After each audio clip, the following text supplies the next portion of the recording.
তো হ্যালো ভাই লোক সব কেমন আছো? আজকে আমরা সকাল সকাল বেরিয়ে পড়লাম গাড়ি সার্ভিসিং করার জন্য।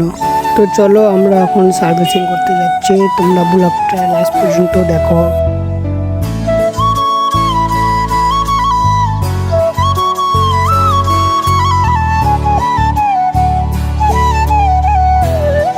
তো কিছুক্ষণ আসার পর আমরা হিরো শোরুম চলে এলাম। এসে দেখছি তো ভাই এখন আমার শোরুম বন্ধ হয়ে আছে, আজকে মনে হয় আর খুলবে না, আজকে পুজোর জন্য বোধহয় বন্ধ আছে। তারপরে আর কি করবো, তারপরে আমরা গাড়ি ঘুরিয়ে আবার আমরা চলে যাচ্ছি আমরা বাড়ির দিকে।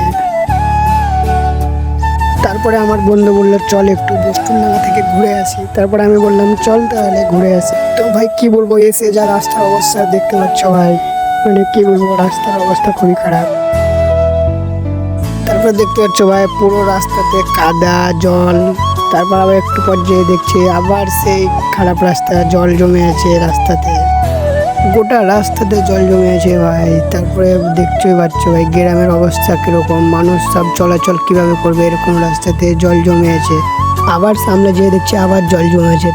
তারপরে আমরা তাড়াতাড়ি গাড়িটা ঘুরিয়ে বাড়ির দিকে চলে গেলাম। আজকের ব্লগটা এই পর্যন্তই ছিল।